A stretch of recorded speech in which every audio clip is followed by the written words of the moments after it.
So, real life story. Yesterday, I had a client who had a demon like spirit attached, as well as one in our home. Well, the one that came here, obviously, I took care of, so it didn't go back to her home. But there was something that was underlying that got into my home, which can occur when dealing with those kind of things, where I miss one and only see another one. But what ended up happening was I was with a different client, and all of a sudden we hear above our heads a thump, and then what sounded like something being dragged across the floor. Well, my son's friend has been staying with me, and I just assumed maybe he was doing something. And then I heard him moving in a different room, come into the area where we heard the noise, then come downstairs just to see, what was happening, I guess. So at the same time, I'm kind of like, well, maybe he had a friend over and they did something. So, my son's friend was just going to see what was occurring.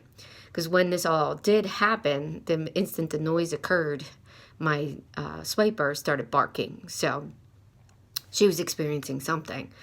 Once I was able to talk to my son's friend after my client left, he had heard it as well and didn't know what it was and went looking to see what was happening and what was occurring.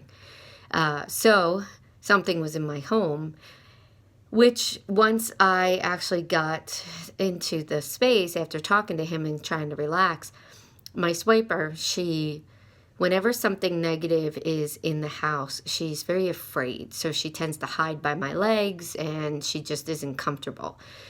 So it's also an indication that something was here. So I ended up having to white light my home 4 times last night just to make sure it was gone. In addition to that, I had to call upon every aspect that I possibly could, all the angels, God, my son, just everyone to help and ensure that this thing went away. So very powerful. Doesn't happen to me often where something like this gets into my home, but it does happen. So it's important to not only pay attention, but listen to the signs. So for people who typically wouldn't experience spirits, when you can hear it like the way it was loud. It kind of can be unnerving, but I'm used to it. I've been dealing with it for a very long time. But again, it doesn't happen often where there's that much loud bangs and clunks and things like that. But anyway, so real life story.